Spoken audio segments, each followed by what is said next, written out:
যখন পশ্চিমবঙ্গে আমাদের স্কুলের ছেলে মেয়েদের তারা তাদের মতো করে স্বতঃস্ফূর্ত হবে, তাদেরই কোনো দিদির, কাদিদি কোনো মাসির বা মায়ের সমবয়সী কোনো নারী যখন ধর্ষিতা হয়, খুন হয়, তার জন্য তারা শান্তিপূর্ণভাবে তাদের প্রতিবাদ করেছে। সেই প্রতিবাদ কাউকে আঘাত করেনি, সেই প্রতিবাদ কোথাও খুন করেনি, সেই প্রতিবাদ কোথাও আগুন ধরায়নি, সেই প্রতিবাদে বোমা মারা হয়নি, অহিংস পথে প্রতিবাদ করেছে। সরকারের দৃষ্টি আকর্ষণ করার চেষ্টা করছে, তখন পশ্চিমবঙ্গ সরকার সেই তালিবানি ফতোয়া জারি করে বলছে তাদের বেরোনোর অধিকার নাই। স্কুলের ছাত্রী কেন বেরিয়েছে? এতদিন তারা বার হয়নি। বেরোনোর পিছনে কারণটা কি? তাদের মনের আতঙ্ক তারা জানে।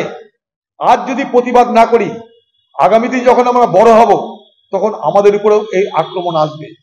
তাই আজকের ছাত্রী সমাজ, আজকের শিক্ষিকা সমাজ তারা প্রতিবাদটা করছে এই কারণে, তাদের ভবিষ্যতের নিরাপত্তাকে সুনিশ্চিত করতে সরকারের দৃষ্টি আকর্ষণ করা প্রয়োজন।